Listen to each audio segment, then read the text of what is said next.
9 वर्षाच्या मुलीवर लैंगिक अत्याचार, नाक दाबून श्वास कोंडल्यानंतर तिचा मृत्यू, तर 8 वर्षाच्या मुलीला पाण्यात बुडवून तिचा मृत्यू झाल्याचं समोर।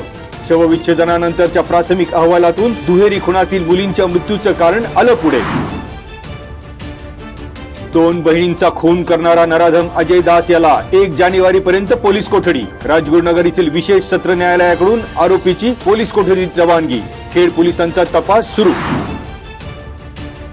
विधान परिषदेच्या उपसभापती नीलम गोरे यांनी घेतली पीडित कुटुंबियांची भेट। ठोस आश्वासनानंतर नातेवाईकांचं उपोषण मागे। पीडित कुटुंबियांना राज्य शासनाकडून ठोस आर्थिक मदतीची दिली हमी। उपसभापती नीलम गोरे यांनी केली 1 लाखांची आर्थिक मदत। दुहेरी खुनाच्या निषेधार्थ समाजसेवी संस्था आणि संघटनांकडून शुक्रवारचा बंद आता शनिवारी होणार। सकाळी 7 ते दुपारी 3 पर्यंत राजगुरुनगर शहर बंदची दिली हाक।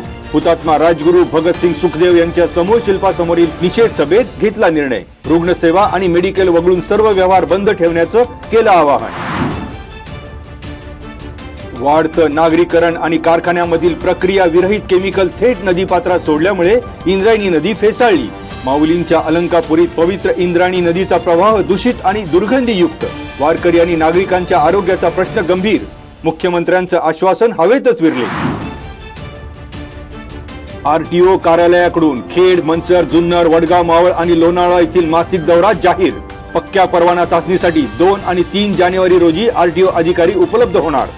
पिंपरी चिंचवड उपप्रादेशिक परिवहन अधिकाऱ्यांनी माध्यमांना दिली माहिती।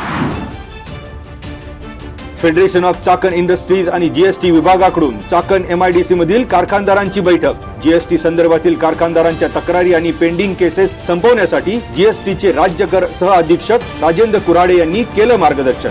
जीएसटी आणि कारखानदार यांच्यातील खटले निकाली काढण्याबाबत झाली सकारात्मक चर्चा। भोसरी वासुली मार्गावरील पीएमपी बसला भर रस्त्यात दुचाकी आडवी लावून दोघांची अरेरावी। पीएमपी बस चालक संकेत कांबळे यांना शिवीगाळ करत केली मारहाण। गिरदवडी गावात प्रकार।